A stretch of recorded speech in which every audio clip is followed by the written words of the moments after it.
AITA for chasing down someone who took my favorite scarf after my fiancé told me to let it go? I'm 27, and my fiancé is 31. We've been having some disagreements lately, and a lot of them revolve around my belongings. I moved into his house at the beginning of 2025, and ever since then I've noticed that, little by little, some of my favorite clothing and personal items have ended up damaged. One of the first things that happened was with an old Aritzia wool sweater that I'd owned for years. I accidentally left it on the bed one day, and my fiancé decided to wash it for me. Unfortunately, it went through a regular wash and shrank. It was an older piece that isn't made anymore, so replacing it really isn't an option. That wasn't the only item. Over time, a number of my clothes have been damaged in different ways. Growing up, my family didn't have much money, so when I started working, I made it a point to buy quality clothes when I could and take good care of them. I don't have a huge wardrobe, and many of the things I own took years to collect. Because of that, I get attached to them and try to make them last. My fiancé doesn't really see it that way. He says I care too much about material things and sometimes jokes that I act like someone who's just started buying nice things for the first time. From his perspective, I'm placing too much importance on possessions. I also started noticing that it always seemed to be the same types of items that got damaged, the clothes and accessories I liked the most.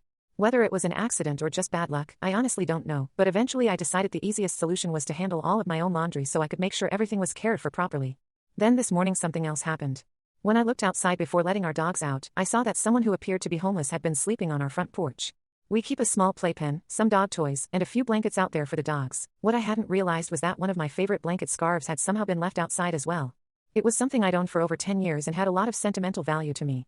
After my fiancé asked the person to leave, I noticed that several of the blankets were gone, including mine. I got upset, but my fiancé told me not to worry about it and suggested I just let it go.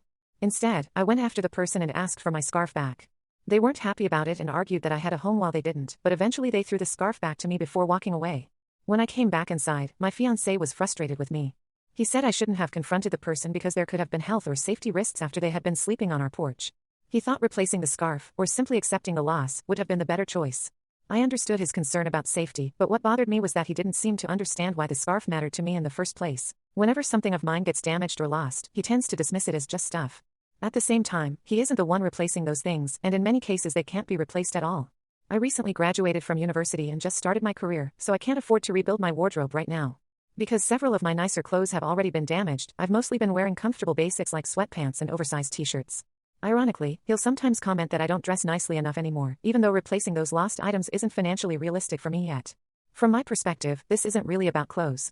It's about feeling like the things I value, even if they're only possessions, are treated as unimportant, while I'm expected to simply accept it whenever they're damaged, lost, or taken. That's what's been bothering me the most.